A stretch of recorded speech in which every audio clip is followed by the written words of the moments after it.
आणि तुम्ही घरी गेल्यानंतर पालकांना सांगायचं आहे मतदान करा। मतदान हे पवित्र अशा प्रकारचं दान आहे आणि अतिशय ते गुप्त असतं। आल्यानंतर तुम्ही सुद्धा पालकांना अजिबात विचारायचं नाही, फक्त केलं का मतदान त्याचा पुरावा इथं शाई असते, ती शाई बघा। तर एक सशक्त अशा प्रकारचं आपली ताकद ही मतदानातून दिसते। म्हणून तुमच्या आई वडिलांना मतदान करण्याचा, मतदानाला पाठवण्याचा हट्ट धरा। त्यांच्याबरोबर तुम्ही जाऊ नका।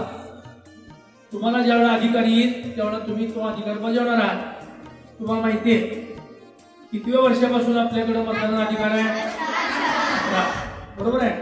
म्हणजे कदाचित यातले अजून 2 पंचवार्षिक गेल्यानंतर तुम्ही पात्र ठरा, कारण आता तुमचं वय साधारणपणे किती आहे? 10-12 वर्षाचं आहे, 12 आहे।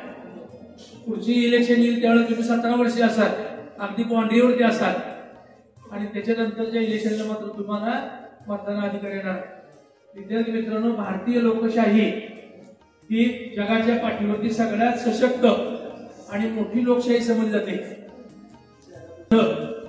सरकार स्थापन होतात 5 वर्ष आपण त्यांना सत्ता चालवण्याचा आपल्या मतदानाला अधिकार देतो। तर म्हणून सगळ्यांनी, आता हा पत्रलेखनाचा एक भाग आहे, आपल्याला रांगोळी काढून